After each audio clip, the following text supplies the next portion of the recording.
The autumn morning when Sarah Mitchell's world shattered started like any other Tuesday.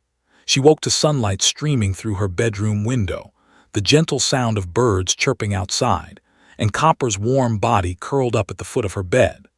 The golden retriever had been her constant companion since her 5th birthday, 5 years of unconditional love, of having someone who never judged her, never raised their voice, never made her feel like she was the reason everything was falling apart.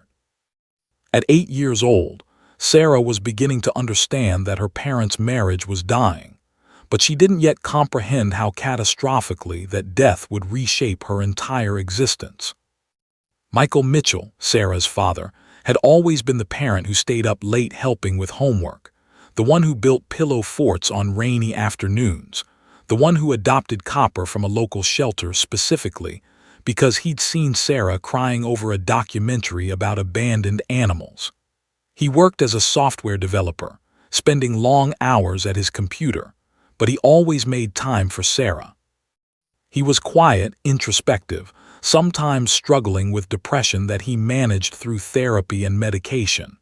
He wasn't perfect, no parent ever is, but he was present, he was trying, and he loved his daughter with a fierceness that bordered on protective obsession. Jennifer Mitchell, Sarah's mother, was a successful corporate lawyer with a sharp mind and sharper edges. She was beautiful in a calculated way, always dressed impeccably, always composed, always several steps ahead of everyone else in the room. She loved Sarah too, but her love felt different, more conditional, more performative, more about winning than about genuinely connecting. The marriage had deteriorated over 7 years, not dramatically, but like a slow erosion of partnership. Michael wanted more emotional intimacy. Jennifer wanted more career advancement. Michael wanted stability. Jennifer wanted excitement. What had once been complementary differences had become irreconcilable incompatibilities. The divorce filing happened on a Wednesday afternoon in late August.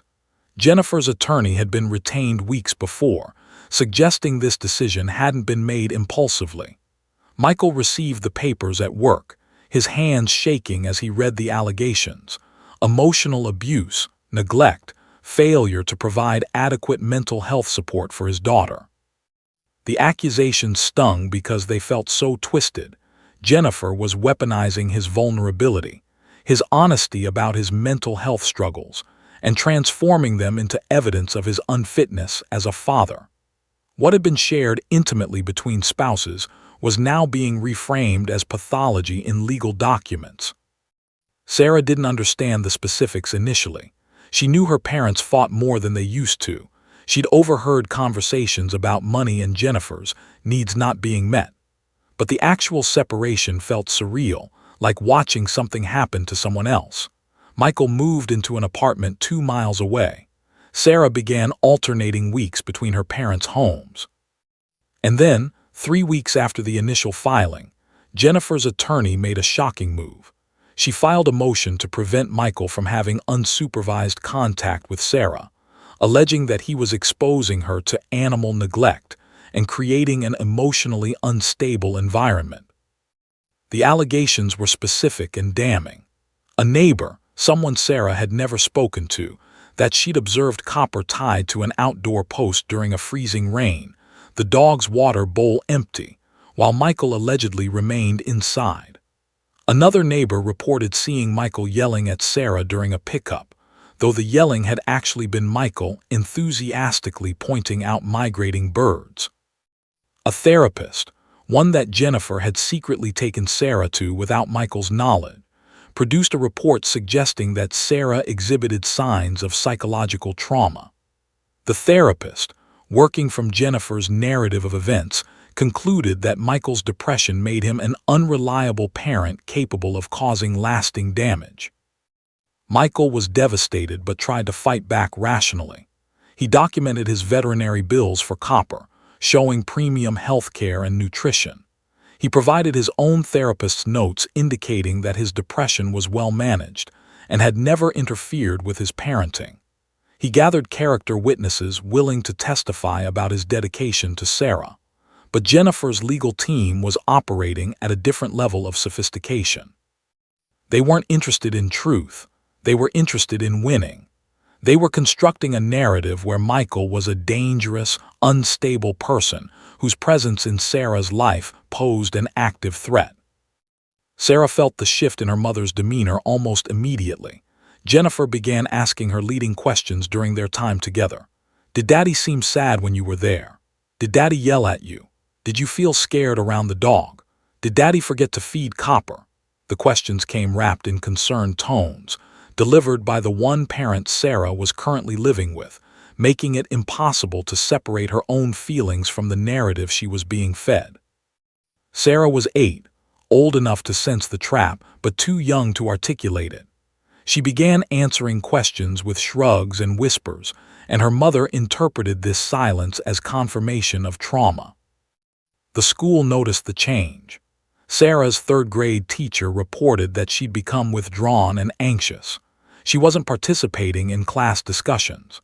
She'd started having stomachaches that sent her to the nurse's office several times a week.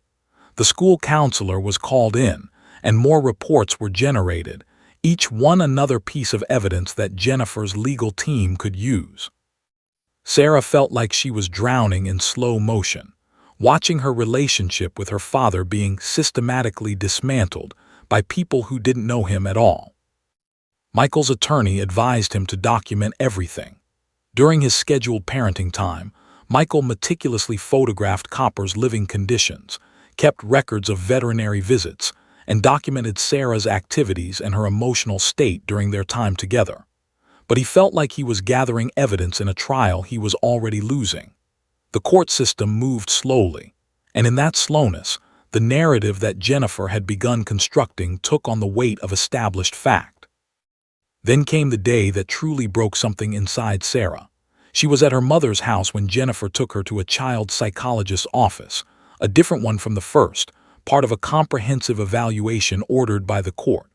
The psychologist was kind but thorough, asking Sarah hundreds of questions, many of them designed to assess her mental state.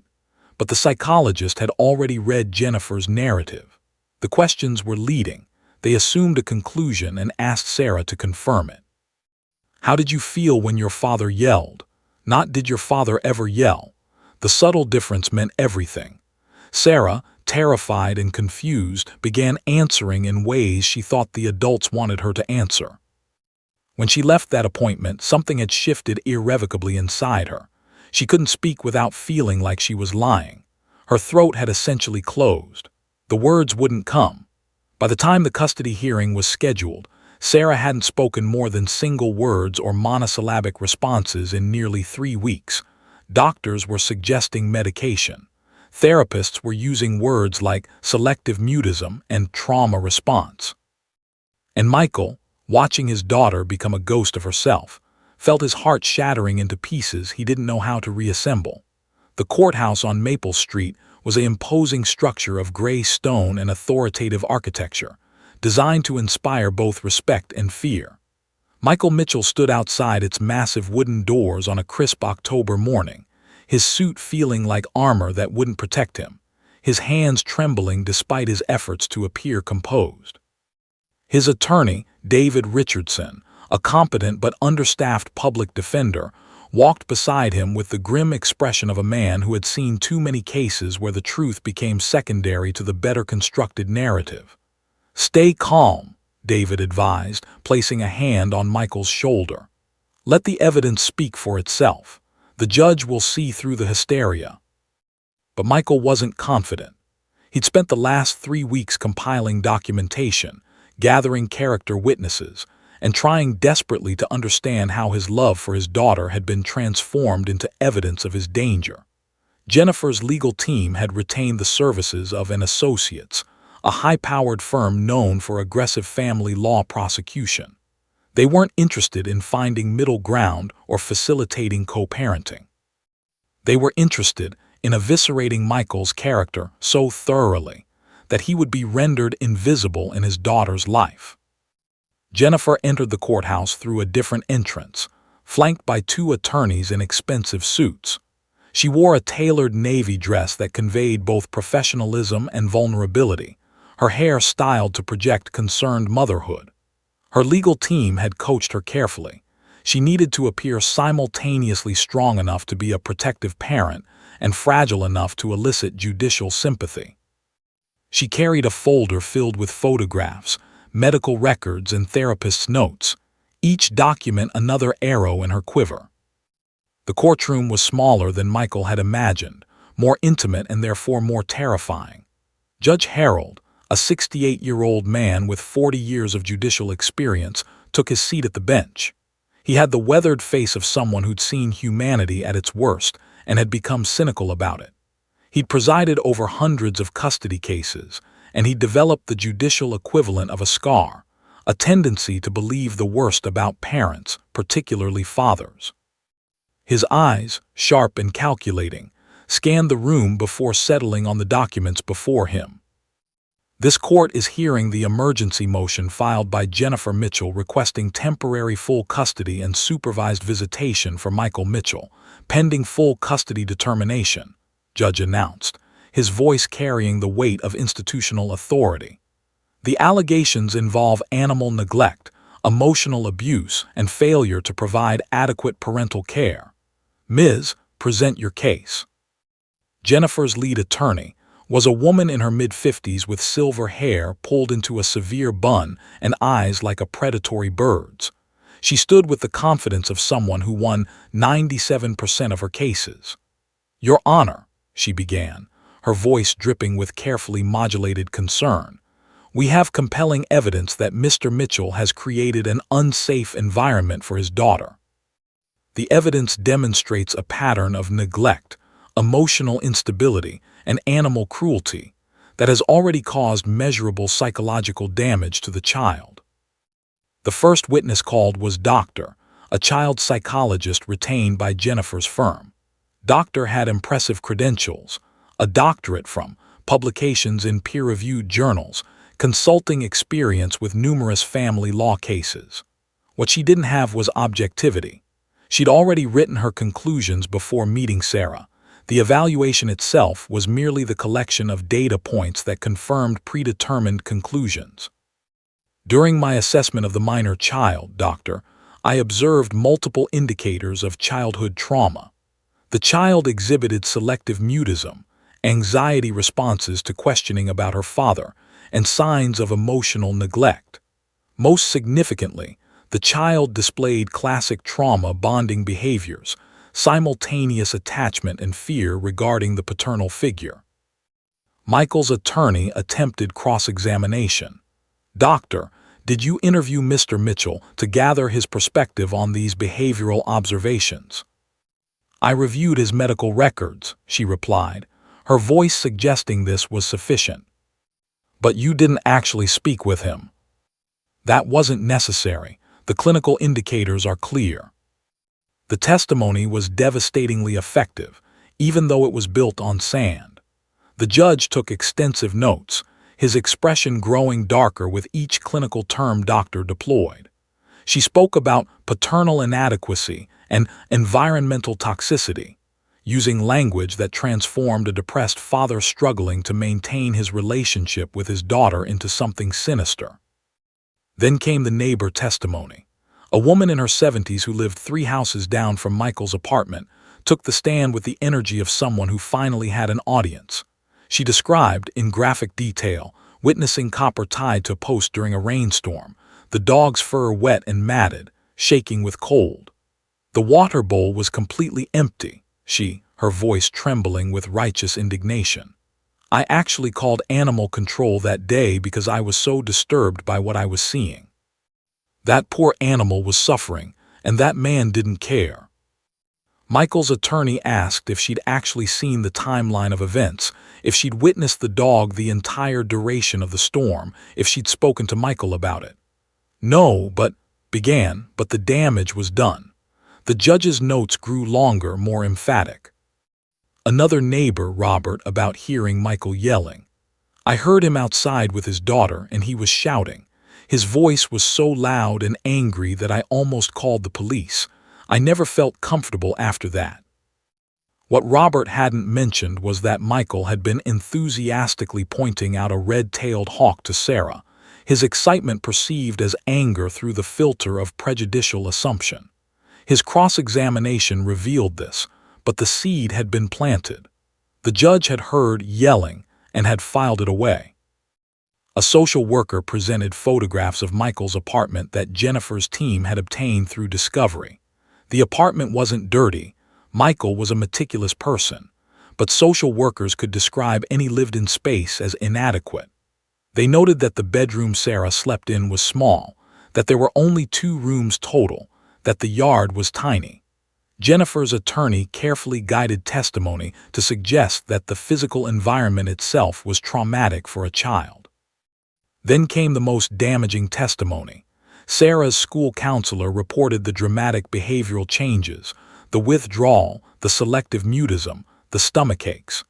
"In my professional assessment," the counselor stated, "these are classic indicators of abuse or severe emotional neglect. The child has clearly experienced trauma in her paternal household."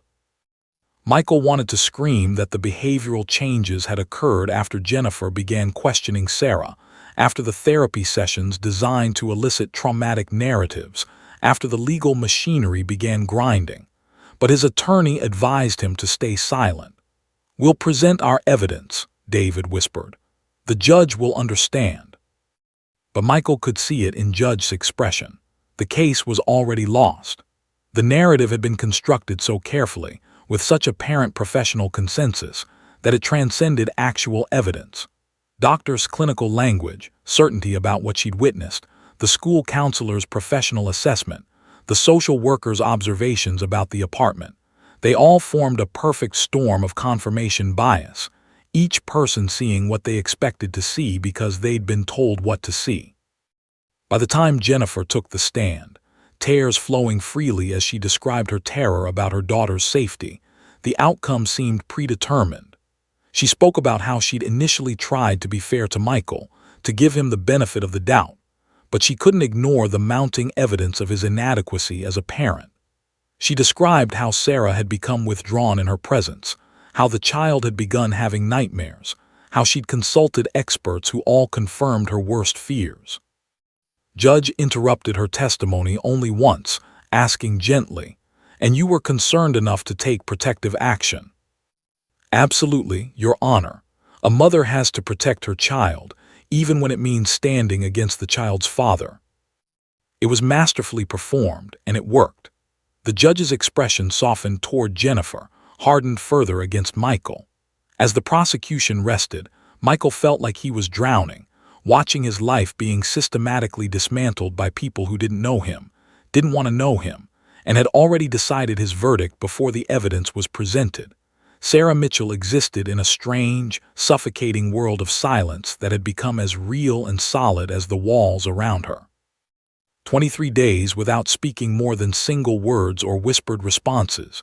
She'd been counting, keeping track in a small notebook hidden beneath her mattress, marking each day with a tiny pencil mark like a prisoner documenting her incarceration. The silence wasn't a choice exactly, though it had started that way as a defense mechanism. Now it had become something else entirely, something that had taken on a life of its own and threatened to consume her from the inside out. The pediatrician's office smelled like antiseptic and artificial cherry flavoring, the scent clinging to Sarah's throat like a foreign substance. Doctor, a woman in her 50s with kind eyes but an air of clinical detachment, examined Sarah while her mother sat in the corner, arms crossed, watching like a hawk. "Sarah, can you tell me what hurts?" Doctor asked gently, placing a stethoscope against Sarah's chest. The question hung in the air, waiting for a response that wouldn't come. Sarah's lips moved slightly, forming the beginning of words, but her throat closed involuntarily, creating a physical barrier against sound. "She hasn't been eating well either," Jennifer interjected, her voice carrying the tone of someone presenting evidence in a trial. "She complains of stomachaches at least 3 times a week. Her teacher reports that she's withdrawn from all classroom participation. I'm extremely concerned that the stress of her father's household is manifesting in physical symptoms." Doctor nodded, writing notes that would eventually become part of Sarah's official medical record, documents that would circulate through the court system, and be presented as evidence of paternal harm. She may be experiencing anxiety-induced gastrointestinal distress, the doctor concluded, her professional assessment lending credibility to Jennifer's narrative. I'd recommend a pediatric psychiatrist evaluation and possibly medication to manage the anxiety symptoms. Sarah wanted to explain that her stomach hurt because she was terrified, because everyone was asking her questions she couldn't answer, because she felt like she was failing everyone by not speaking. But the words remained trapped, calcified somewhere between her brain and her voice box, refusing to emerge. The psychiatrist's office was located in a building with mirrored windows that made Sarah feel like she was being watched from all angles. Dr. Michael Foster was younger than she expected, perhaps early 40s, with a casual demeanor that was probably meant to be reassuring. He sat across from Sarah with a notepad, speaking in the careful, over-enunciated manner people use when addressing someone they believe to be mentally compromised. Sarah, I'm going to ask you some questions and I want you to try your best to answer them. There are no wrong answers. I just want to understand how you're feeling. Okay. He smiled encouragingly, but Sarah could see the predetermined conclusions written in the way he held his pen, the angle of his notebook, the professional distance he maintained. Do you feel safe with your father? He asked, his tone suggesting that the correct answer was no. Sarah's hands twisted in her lap. She wanted to say yes, wanted to explain that her father made her feel safer than almost anyone, that his apartment smelled like his cologne and coffee and safety. But the weight of everyone's expectations pressed down on her like a physical force, and she couldn't push through it. Can you tell me about a time when your father made you feel uncomfortable? Dr. Foster continued, adjusting his approach when Sarah remained silent. Each question was designed to elicit confirmation of a predetermined narrative, each therapeutic intervention another layer of suggestion building toward a specific conclusion. By the end of the session, Dr. Foster had documented selective mutism consistent with childhood trauma, anxiety disorder, and possible depressive episode. He prescribed an SSRI antidepressant typically used for adult depression but increasingly prescribed to children, a pharmaceutical intervention for what was actually an existential crisis, a child drowning in adult conflict and unable to articulate the incomprehensibility of her situation. Sarah's third-grade classroom had become a minefield of social complexity. She sat at her desk during reading time, the words on the page blurring together into meaningless shapes. Mrs., her teacher, had been informed by the school counselor about Sarah's trauma symptoms and had begun treating her with a mixture of concern and pity that made Sarah feel simultaneously visible and invisible. Sarah, would you like to read the next paragraph aloud? Mrs. asked during a literature circle, her voice gentle and encouraging in a way that somehow made things worse. All eyes turned toward Sarah, 23 pairs of 8-year-old eyes watching to see what the quiet, broken girl would do. Sarah opened her mouth. She could feel the word forming, could sense it right there on the edge of consciousness, but it wouldn't emerge. Her face flushed with the effort of trying to produce sound, and she shook her head, looking down at her desk. The other children shifted uncomfortably, aware that something was wrong but not understanding what. Mrs. moved on quickly, trying to spare Sarah further embarrassment, but the moment had crystallized something in the classroom dynamic. Sarah had become the girl who doesn't talk, her selective mutism becoming her defining characteristic, her identity collapsing into a single symptom. At lunch, she sat alone, as she had for the past 3 weeks. Her best friend Emma had initially tried to include her, but the one-sided conversations had become exhausting. Now Emma sat with other girls, glancing occasionally at Sarah with an expression that mingled pity with relief that she wasn't the one marked as different, broken, traumatized. Sarah pushed her sandwich around her plate, taking small bites that her stomach would later reject, her body rejecting even nutrition as though it too was betraying her somehow. Copper remained her only genuine confidant. When Sarah returned to her mother's house each afternoon, The golden retriever met her at the door with enthusiasm that didn't require words, didn't demand explanations, didn't judge her silence. Sarah would collapse into the dog's fur, burying her face against his warm body, and let her silent tears flow. Copper would press his head against hers, his acceptance absolute and unconditional. She would whisper to him in barely audible tones, telling him things she couldn't tell anyone else. "Everyone thinks Daddy hurt you," she whispered one afternoon, her fingers working through Copper's silky coat. "But he didn't. He loves you so much. He loves me so much. And I don't know how to make them understand." The dog's tail wagged softly, and Sarah found a small comfort in his unwavering devotion. In Copper's eyes, she was still the same girl he'd always loved, not a traumatized victim, not a problem requiring pharmaceutical intervention and professional evaluation. The medication started working after 2 weeks, though Sarah wasn't sure if it was the or simply the passage of time, the body's natural adaptation to chronic stress. She began speaking slightly more, single words becoming short phrases becoming hesitant sentences. But the damage had been done. Her selective mutism had been officially documented, pathologized, transformed into evidence in a legal proceeding designed to separate her from her father. During a therapy session, Dr. Foster attempted to use play therapy, providing Sarah with anatomically correct dolls to encourage her to demonstrate what had happened to her. The implication was clear. Sarah would position the dolls in ways that confirmed abuse. But Sarah couldn't do it because nothing had happened. She moved the dolls around randomly, watching Dr. Foster's face as he tried to interpret random toy arrangement as traumatic memory. "Can you show me what Daddy did?" he prompted gently. Sarah looked at the dolls, at Dr. Foster's expectant expression, at her mother sitting in the corner, all of them waiting for her to produce the narrative they'd constructed. She wanted to scream that she was 8 years old and everything felt impossible, that she didn't know how to exist in a world where loving her father was wrong, where her silence was being interpreted as confirmation of things that never happened. Instead, she simply arranged the dolls standing together, holding hands. "Nothing bad," she whispered, her voice barely audible. "Daddy didn't do anything bad." Dr. Foster wrote it down, but not as evidence of her father's innocence. Instead, he documented it as denial consistent with trauma bonding, another clinical term that twisted her truth into confirmation of his predetermined conclusions. The silence, when it returned the next day, felt like the only honest thing left in her life, the only way to resist the machinery of adult narratives, adult assumptions, adult certainty about things she was the only one who actually knew the truth about. Mitchell had always been the strong one in the family.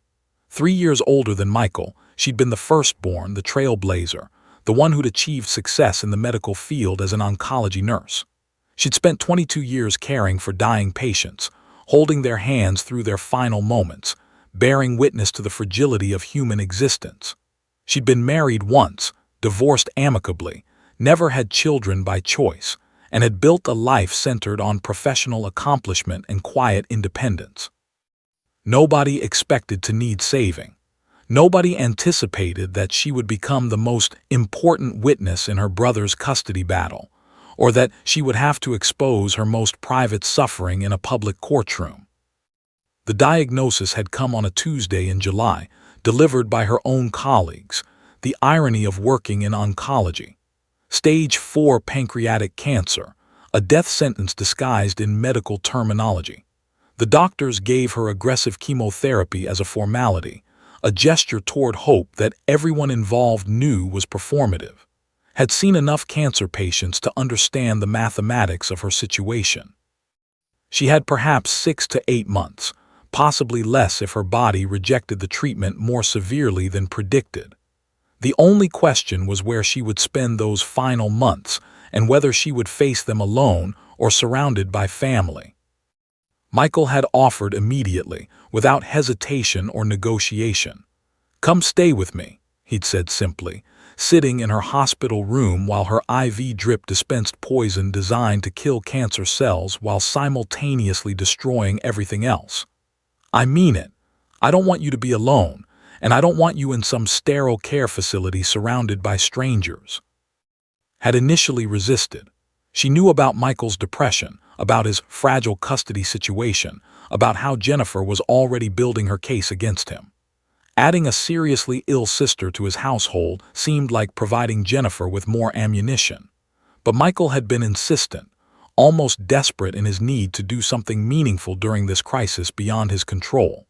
And, facing mortality and the isolating terror that comes with it, had ultimately relented.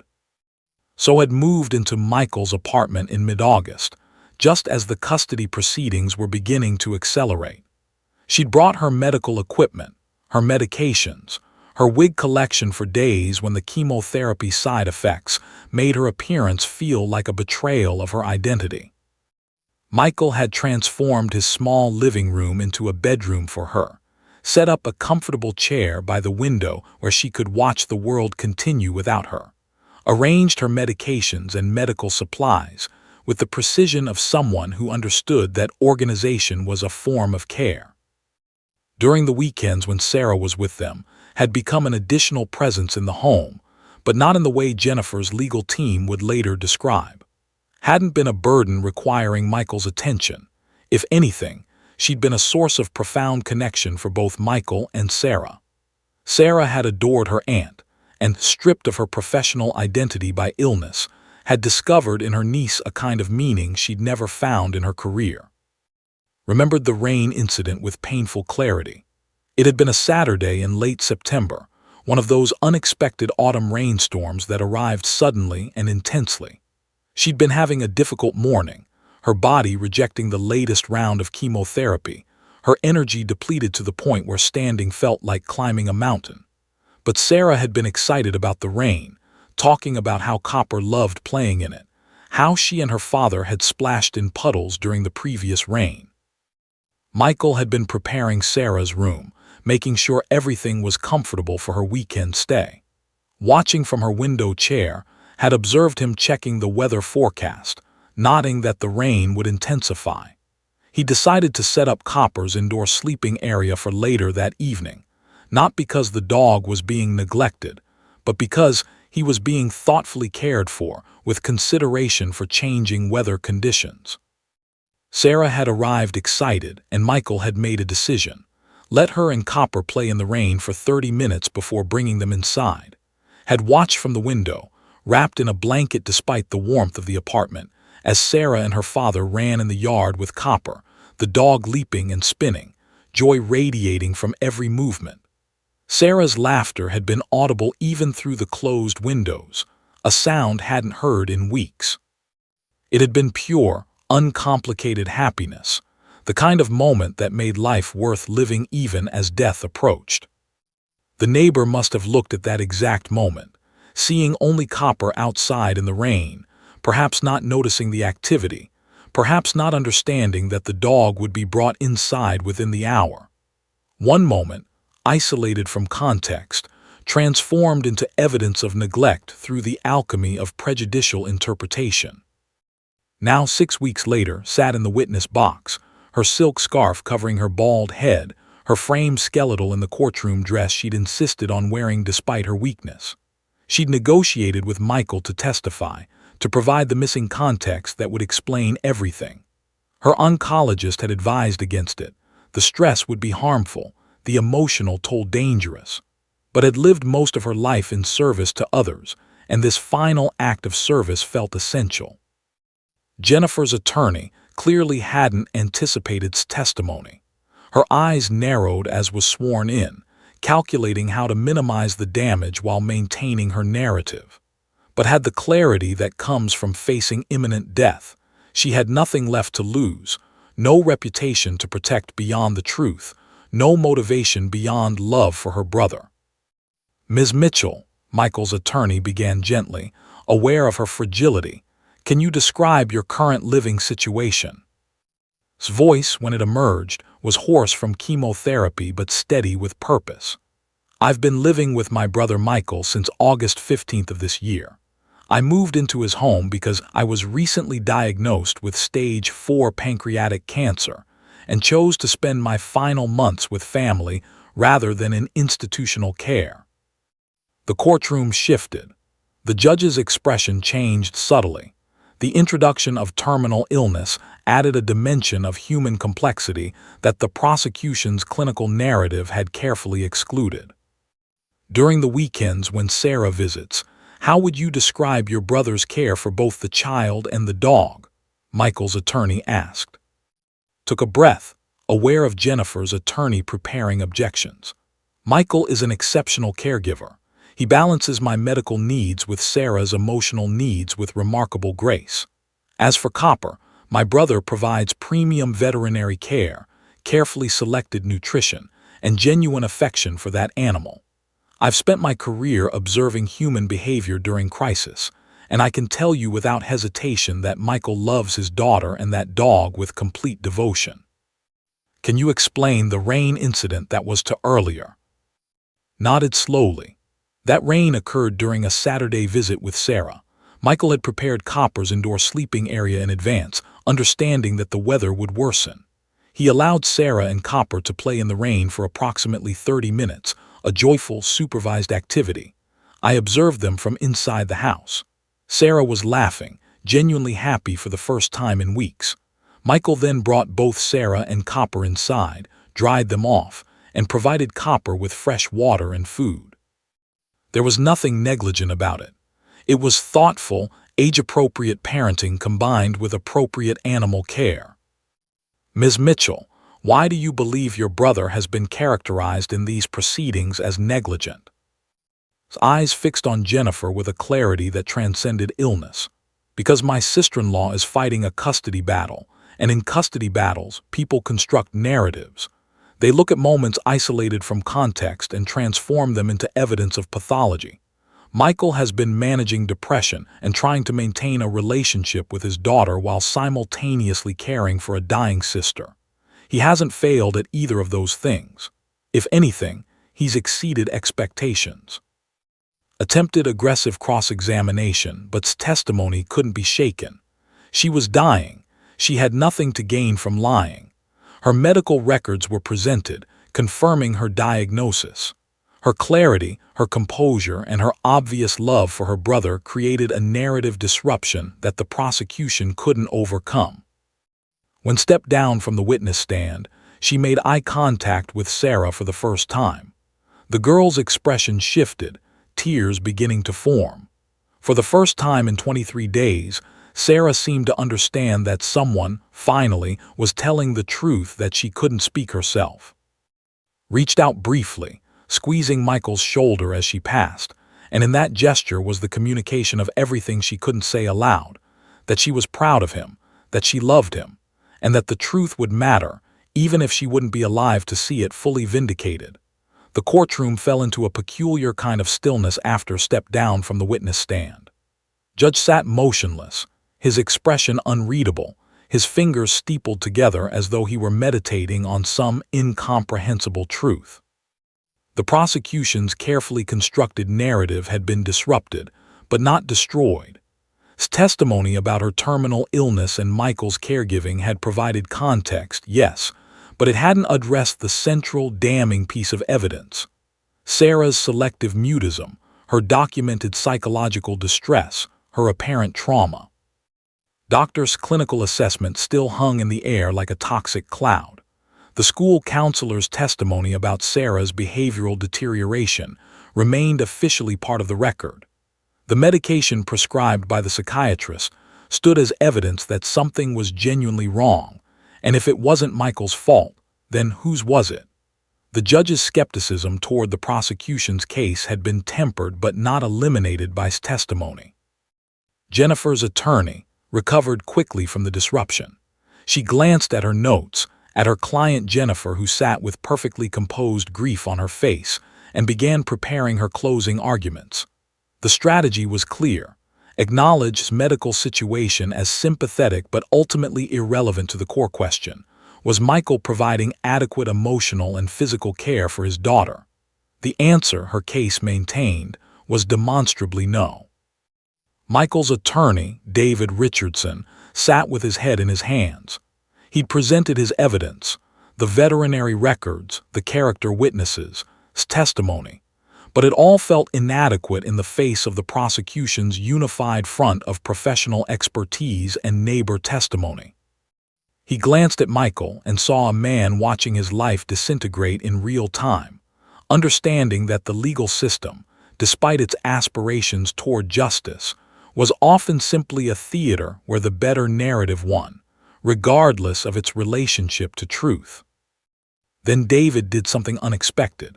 He stood, adjusted his tie, and addressed the judge directly. "Your Honor, I request that the minor child, Sarah Mitchell, be permitted to provide testimony regarding her own experiences and observations. The core allegations in this case directly impact her in future, yet we have only heard about her through the filter of adult interpretation. I believe the child herself deserves the opportunity to speak about her own life." The courtroom erupted into immediate objection, was on her feet before David finished speaking, her voice sharp and cutting. "Your Honor, this is precisely the kind of harmful, traumatizing procedure that this court should be protecting the minor from. The child is clearly struggling with severe psychological distress. Forcing her to testify would constitute cruel and unusual treatment. She cannot adequately express herself. She's been in selective mutism for nearly a month. Putting her on the witness stand would be tantamount to child abuse." Jennifer's face shifted into an expression of maternal concern, her hand touching her lawyer's arm as though she desperately wanted to protect her daughter from this cruelty. The performance was masterful, the implication clear. Michael's attorney was willing to sacrifice a traumatized child for his client's selfish legal interests. Judge's expression hardened. "Ms. Richardson, I share the prosecution's concerns. The child is clearly experiencing significant psychological distress.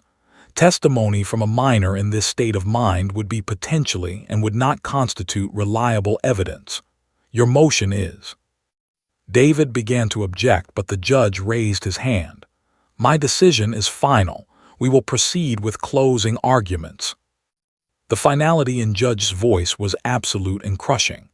Michael felt something inside him collapse. His last hope, that Sarah might somehow convey the truth of their relationship, might explain her silence, might speak to the reality that he hadn't created this nightmare, was being systematically removed from possibility. The judge began to reach for his gavel, preparing to move forward.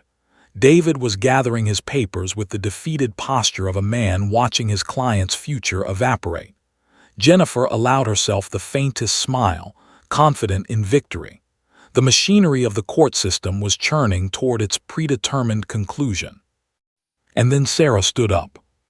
The movement was abrupt and unexpected, a small girl rising from the gallery where she'd been sitting silently throughout the entire proceeding, her drawing of copper and her father clutched in her trembling hands. Everyone froze.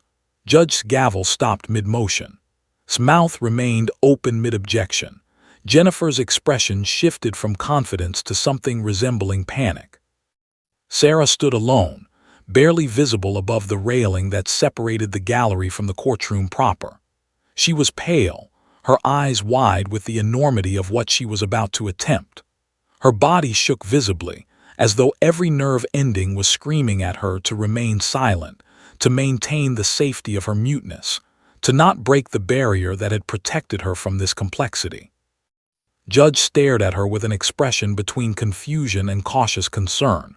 "Sarah, what are you doing? You need to sit down." But Sarah didn't sit down.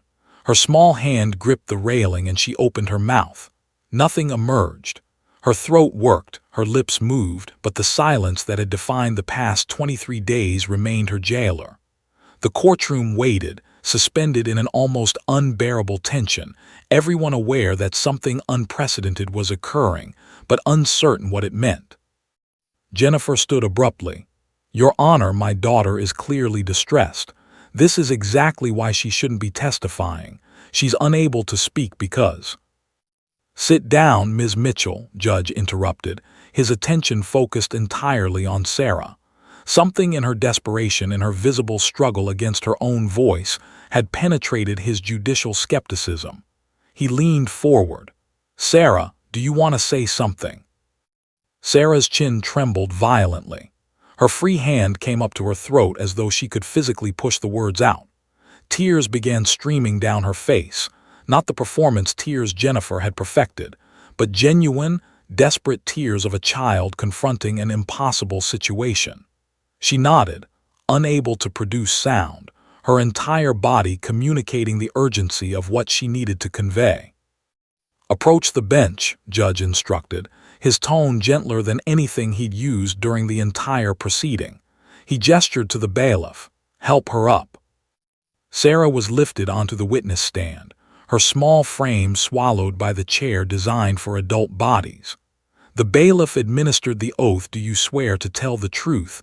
and Sarah nodded, still unable to speak, still trapped behind the walls her own psyche had constructed. The courtroom held its breath. Judge sat back, his skepticism momentarily suspended, replaced by something approaching curiosity. He'd presided over hundreds of cases, but he'd rarely witnessed anything like this. A child visibly fighting against her own silence, a battle waged internally and externally, body and spirit in opposition. "Sarah," the judge said quietly, "take your time, there's no rush. You can speak whenever you're ready." Michael watched his daughter, his heart breaking with each visible tremor that ran through her frame. Sitting in the gallery, reached over and squeezed Michael's hand. Even Jennifer seemed uncertain, her attorney whispering urgently to her, both of them aware that something had shifted, that the narrative they'd constructed was about to collide with the messy reality of a child's authentic voice. Sarah's hand uncurled, revealing the drawing, Copper and her father both smiling, surrounded by hearts. She held it toward the judge, and her lips moved. A sound emerged, barely audible, a whisper that seemed to come from somewhere deep within her, fought for with every ounce of her being. "I want to talk," she whispered, her voice fragile as glass. The courtroom remained utterly silent, waiting. Sarah closed her eyes, gathering every reserve of courage she possessed. When she opened them again and looked directly at her father, something shifted in her expression. The fear didn't disappear, but something else emerged. Determination, truth, the fundamental need to be understood. Sarah's voice, when it finally emerged more fully, sounded nothing like it had in the weeks of silence. It was thin, reedy, fragile as a bird's wing, but it was unmistakably real, not coached, not rehearsed, but genuine and desperately true. "I want to talk," she repeated, slightly louder this time, her hand still gripping the drawing so tightly the edges crumpled. Judge leaned forward, his entire demeanor shifting into something approaching gentleness, a human being setting aside judicial authority to listen to a child. "Take your time, Sarah," he said quietly. "Just tell me what you need to say." Sarah's eyes found her father's across the courtroom, and something in that visual connection seemed to unlock something deep within her. She took a shaky breath, her small chest heaving with the effort of overcoming months of psychological conditioning that had taught her that speaking was dangerous, that her voice wasn't safe, that truth was less important than the narratives adults constructed around her. "I wasn't sad because of Daddy," she began, her words coming in halting bursts separated by long pauses, as though each sentence required excavation from somewhere buried deep in her consciousness. "I was sad because Aunt is dying. She has cancer. Daddy was taking care of her all the time. He was being really nice and helping her feel better." Started to object, but Judge raised his hand, silencing her with a look that communicated, "Let the child speak." The prosecution's attorney sat back down, her confidence visibly shaken. Jennifer's face had gone pale, her carefully constructed expression of maternal concern replaced by something approaching alarm. "Daddy didn't hurt Copper," Sarah continued, her voice growing marginally stronger with each revelation. "Daddy loves Copper so much. He takes him to the vet and gives him good food and plays with him. Copper is happy. He's really happy." Sarah held up her drawing, showing it to the judge with the gravity of someone presenting evidence. "See, this is what they really look like. Happy." The judge studied the drawing, a child's rendering of a smiling golden retriever and a smiling man with a heart between them. It was simple, unambiguous, and utterly authentic in a way that no amount of clinical terminology could match. "Sarah, can you tell me about the rain day that was mentioned earlier?" Judge asked gently. Sarah's expression shifted, moving from fear toward something approaching indignation. "The rain day was fun. Daddy let me and Copper play in the rain. We were splashing and running, and Copper was jumping so high. Daddy was laughing and playing with us. It was the best day. We weren't sad. We were happy." She paused, her small brow furrowing as she struggled to articulate something crucial. "The neighbor lady saw us, but she didn't see all of it. We came inside after, and Daddy dried Copper off and gave him water and food. Daddy always takes care of Copper." Michael's hands gripped the edge of the defense table, tears streaming silently down his face. Across the room, Jennifer gripped her attorney's arm, her perfectly maintained composure cracking like old paint. Sarah took another breath, and when she spoke again, her voice carried an almost adult clarity of understanding. "But then people kept asking me questions about Daddy, the lawyers and the doctors and Mommy. They kept asking if Daddy was mean. They kept asking if Daddy yelled or hurt me or hurt Copper, and they showed me sad pictures of dogs and asked if that's what Copper looked like. They kept asking and asking and asking." "Who asked you these questions, Sarah?" the judge prompted. "Mommy asked a lot, and the doctor lady who I'd never seen before, and lawyers in your office," she said, pointing toward Jennifer's legal team. "They all kept asking the same things over and over, and I think they wanted me to say yes to the bad stuff, but I didn't want to lie. Daddy didn't do bad stuff." Attempted to object based on hearsay and leading questions, but Judge was fixated on Sarah, understanding that something far more important than technical legal procedure was occurring.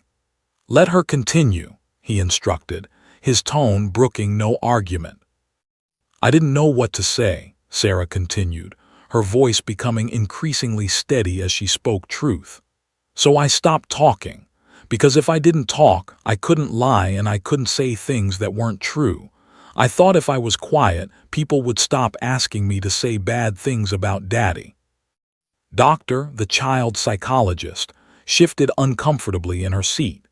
Her clinical assessment, that Sarah's selective mutism indicated trauma from paternal abuse, was being systematically dismantled by the subject of that very assessment. "Sarah, did your father ever hurt you?" Judge asked directly. "No," Sarah said firmly, shaking her head with vehemence. "Never. Daddy is nice. He helps me with homework. He makes me breakfast. He takes care of me when I'm sick. He's the best daddy." "Did your father ever hurt Copper?" "No, never. Daddy loves Copper so much. He talks to him and pets him and takes him to the vet and everything."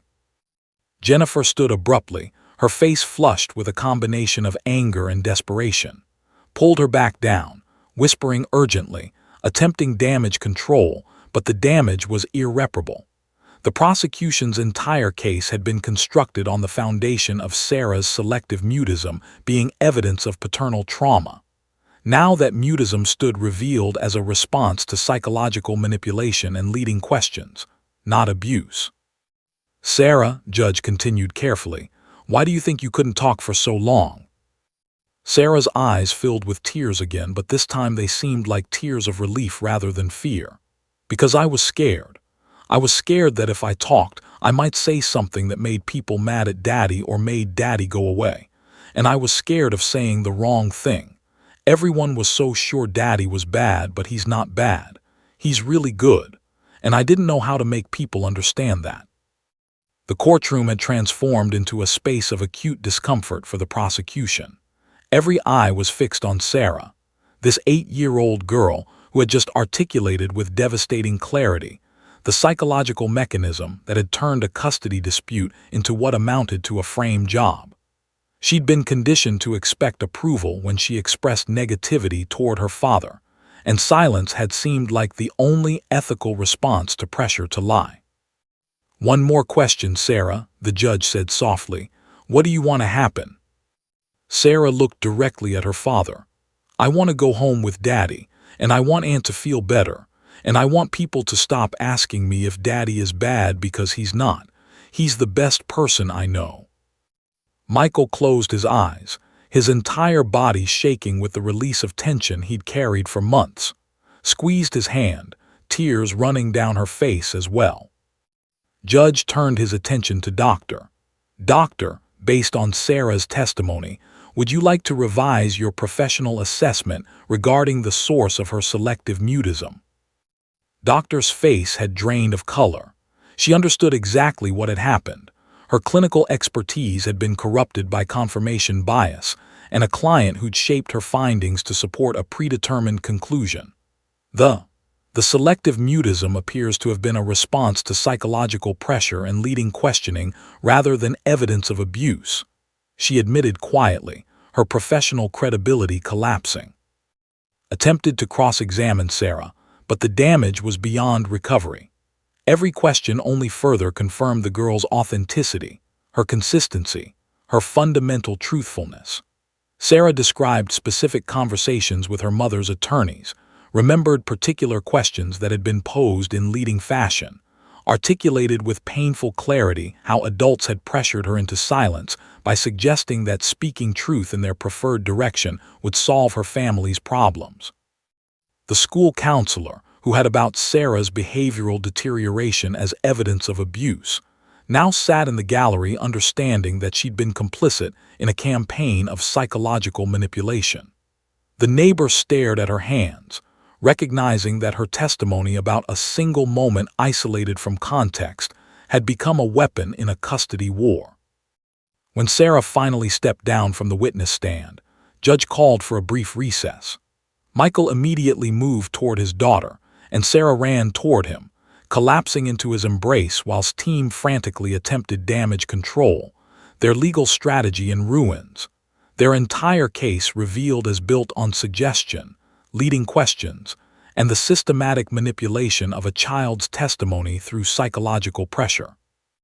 The recess lasted 30 minutes, but it felt like time had fractured into something unmeasurable.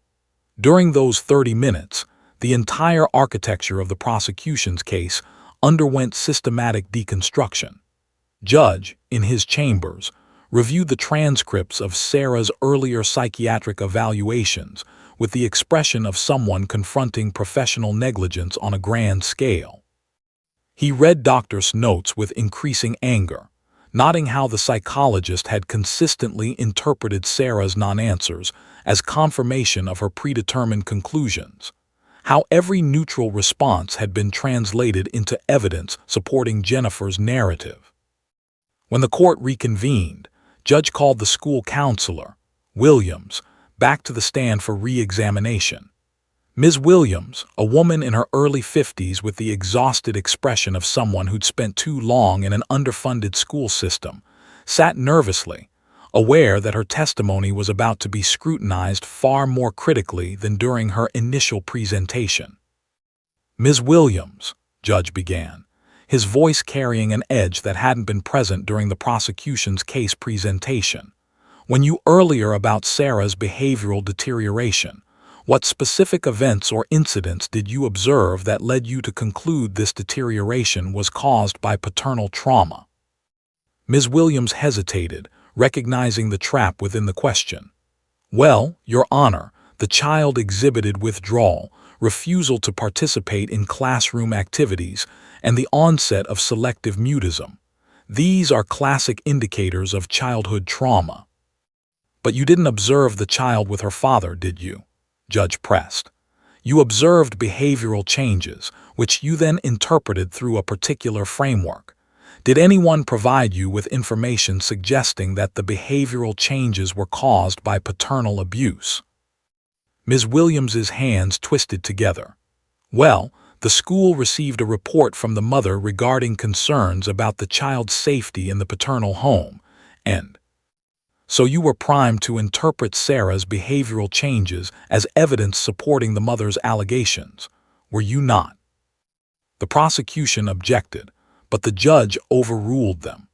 Ms. Williams ultimately admitted that she'd been influenced by Jennifer's initial report and had perhaps been less objective in her observations than she should have been.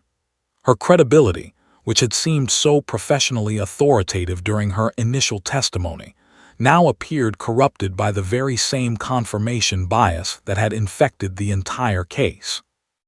David Richardson then presented a carefully documented timeline showing the precise correlation between Sarah's behavioral changes and her mother's questioning sessions. On August 26th, the day Jennifer had first taken Sarah to see a therapist without Michael's knowledge, behavioral notes began.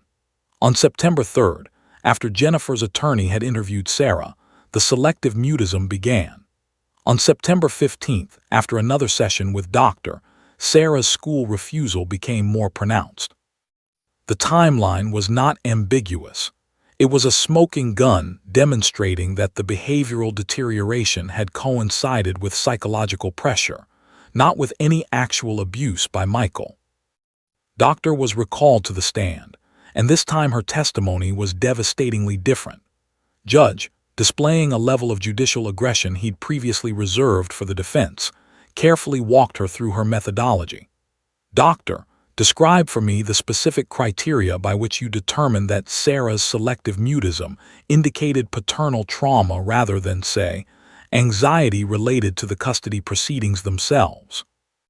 The clinical presentation was consistent with trauma, Doctor began, but her voice had lost its earlier professional authority. That's not an answer, Doctor. I asked for specific criteria. What objective tests did you administer to differentiate between trauma-induced mutism and anxiety-induced mutism? The child's presentation, combined with the mother's description of concerning behaviors in the paternal home, suggested. Did you perform any independent verification of those concerning behaviors? Judge interrupted. Did you interview the father? Did you observe the child with the father? Did you contact the school independently, or did you rely solely on the mother's characterization? Doctor's face flushed. I relied primarily on clinical interviews with the child and the information provided by the mother. So you did not independently verify any of the allegations? No, I did not. Judge sat back, his expression one of profound disappointment. Your entire assessment was built on information provided by one party in a custody dispute without independent verification, and based on that assessment, you concluded that a child was experiencing trauma caused by her father. Is that accurate? Based on what I was told. That's exactly the problem, Doctor. You based a professional assessment that could result in a child being separated from her father on information you were told by the party seeking that very outcome. That's not clinical psychology. That's advocacy masquerading as science. The courtroom stirred with the discomfort of witnesses and attorneys recognizing that professional standards had been comprehensively violated. Sat rigidly, her legal strategy in complete collapse. Michael's attorney then presented another crucial piece of evidence, the recordings of Sarah's therapy sessions that had been part of discovery. When played for the court, they revealed the systematic leading questions that Sarah had described. Do you feel scared when you're with Daddy? Doctor had asked, when Sarah's response was a shrug or silence. Has Daddy ever made you feel uncomfortable? When Sarah answered no, the psychologist would rephrase, even just a little bit uncomfortable. The questions were designed to elicit particular answers, and when the child didn't provide them, they were reframed until they did. Sarah, sitting in the gallery with Michael, watched Doctor's professional reputation disintegrate.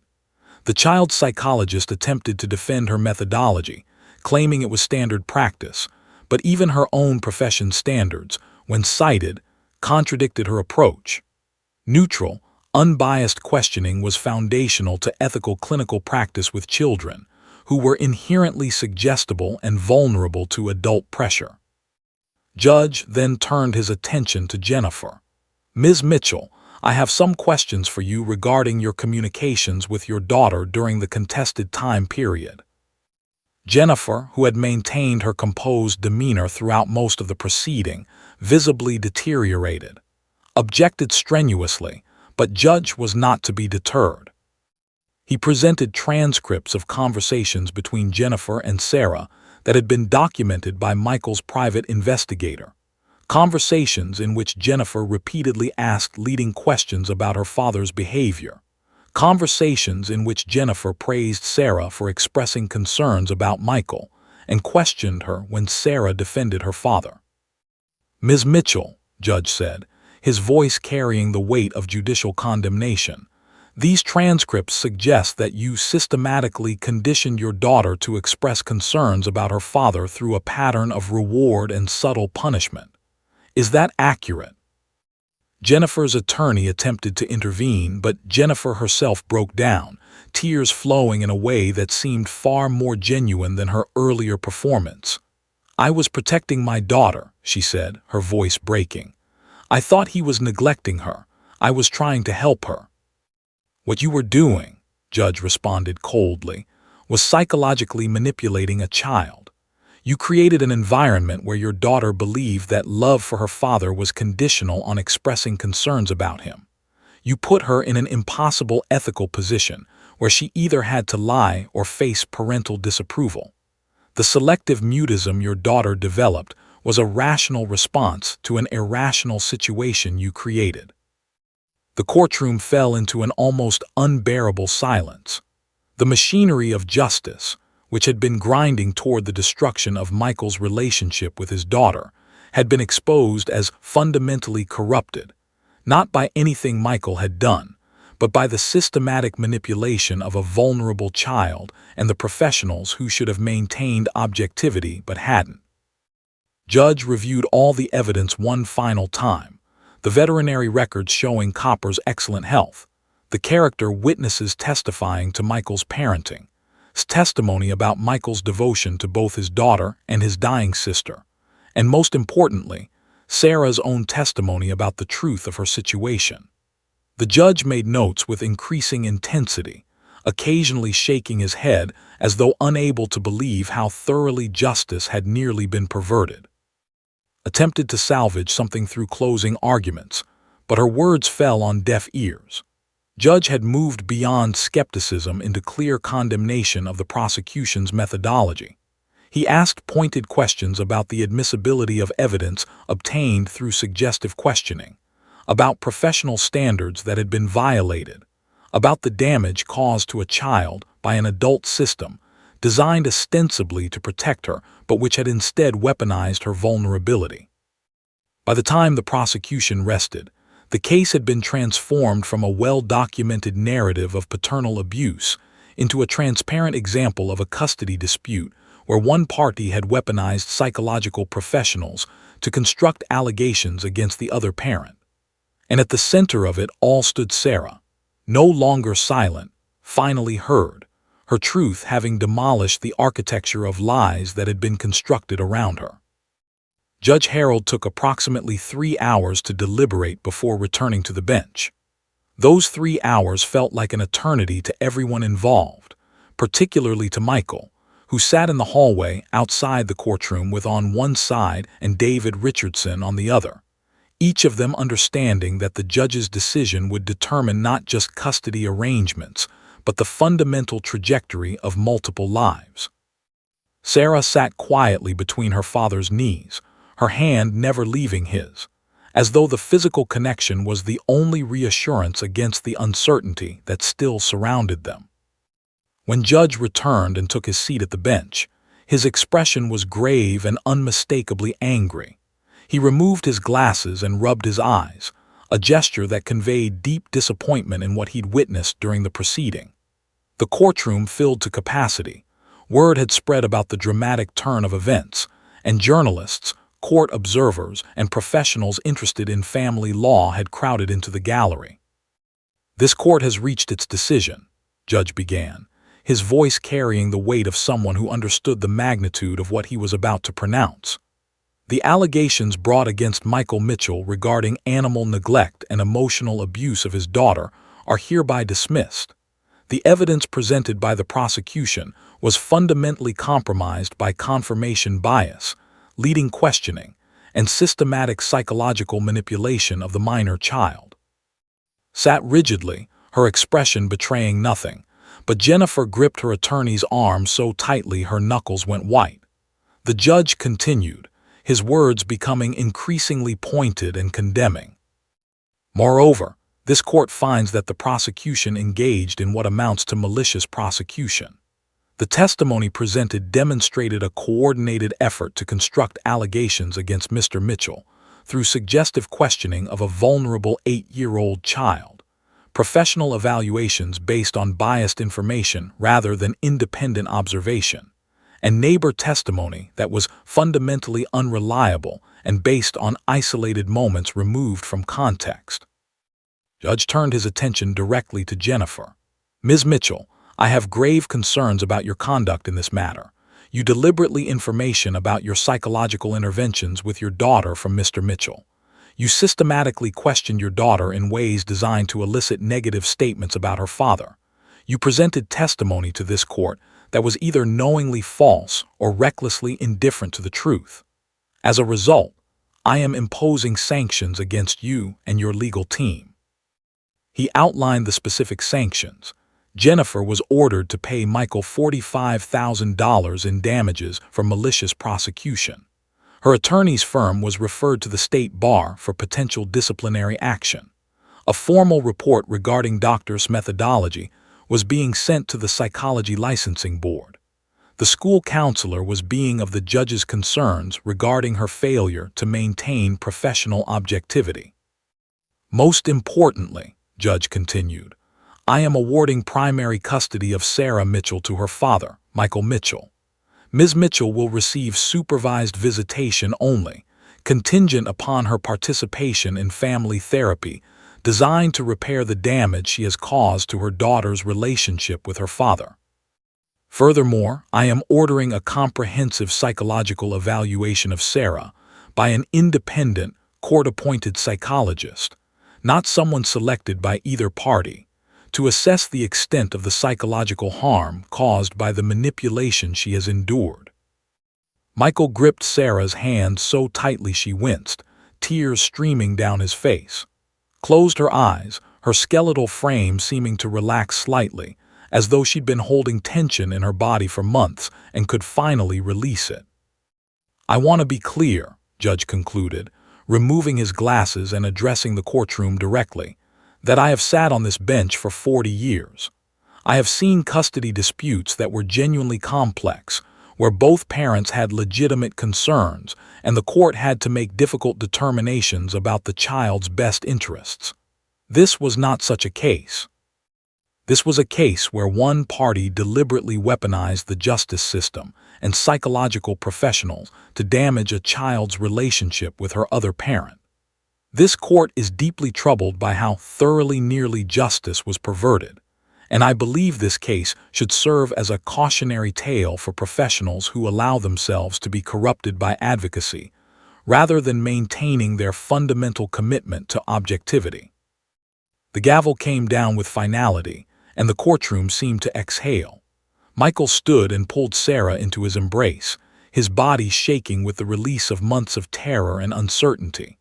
Despite her physical weakness, stood as well and wrapped her arms around both of them.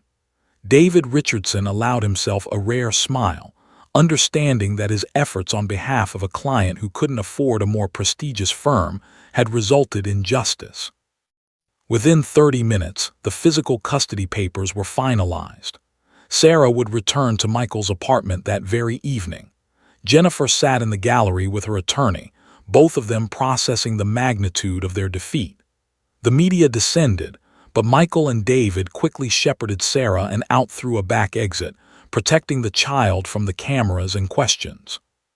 That evening, Sarah slept in her own bed for the first time in months, Copper curled up at her feet exactly as he had been before the nightmare began. She slept deeply and without nightmares, her body finally releasing the tension it had carried through the entire ordeal. Michael sat in the darkness of her room for hours, watching his daughter sleep, tears flowing silently as he processed that he hadn't lost her, that the system, despite its corruption, had ultimately produced justice. 2 months later, Mitchell passed away quietly in her sleep, surrounded by photos of her brother, her niece, and the golden retriever who had become an unexpected source of comfort during her final months.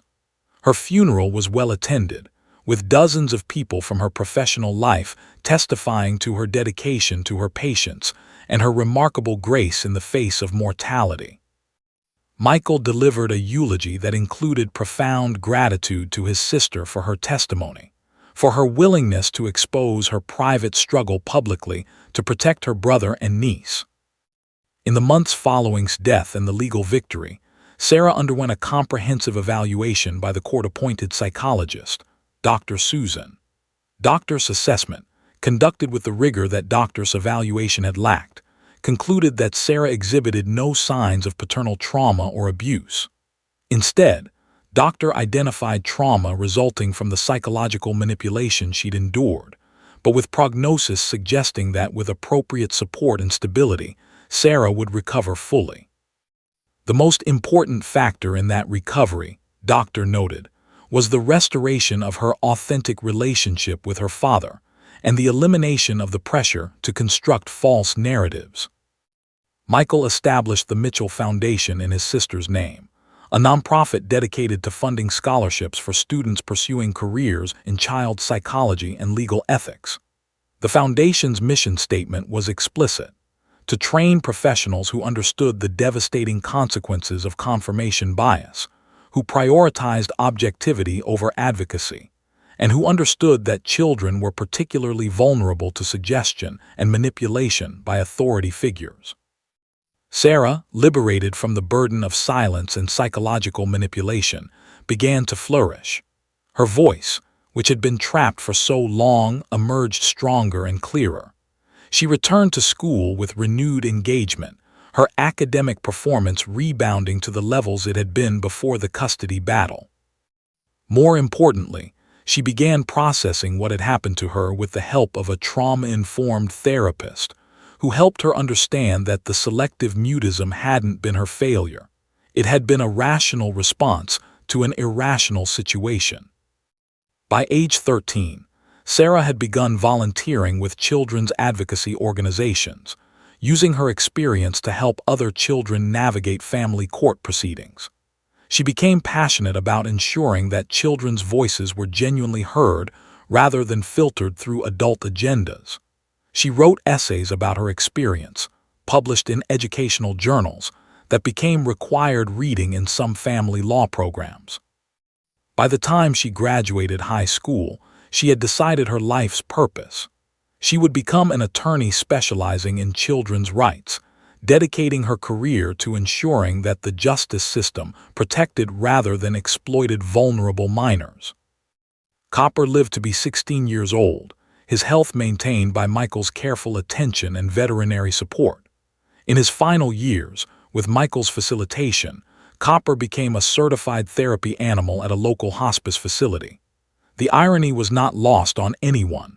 The dog, who had been at the center of false allegations of neglect, became a source of genuine healing for dying patients and their families.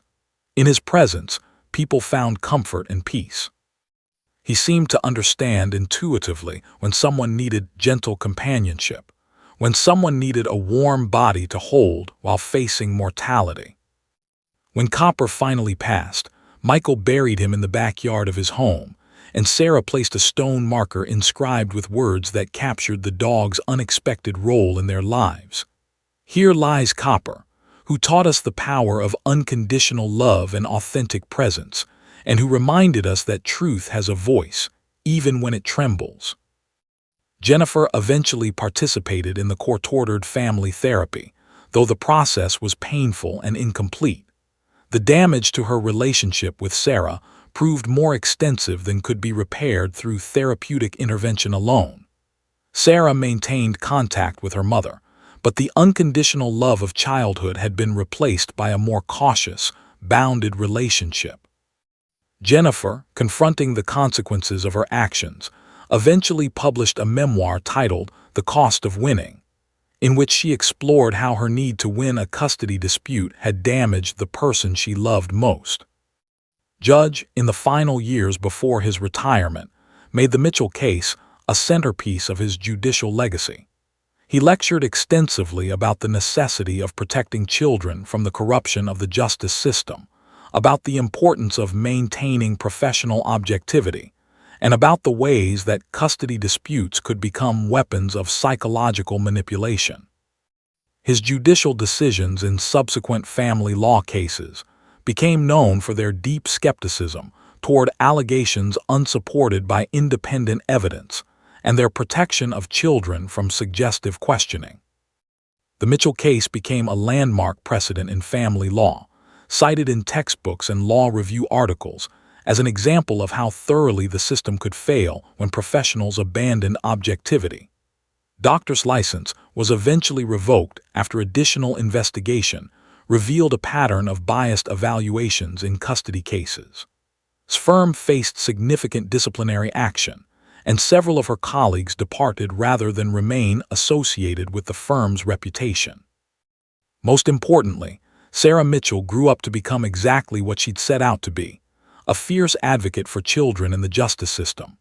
Her law practice specialized in representing children's interests in custody proceedings, and she became known for her ability to help children articulate their authentic experiences without contamination from adult agendas. She trained other attorneys, social workers, and psychologists in trauma-informed, objective approaches to child testimony.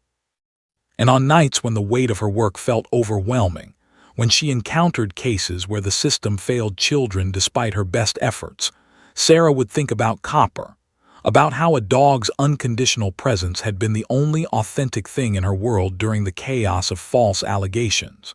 She understood, with the clarity that comes from lived experience, that truth has a voice, even when it trembles. And she dedicated her life to ensuring that that voice, particularly children's voices, was finally, genuinely, and authentically heard. Retry can make mistakes. Please double-check responses.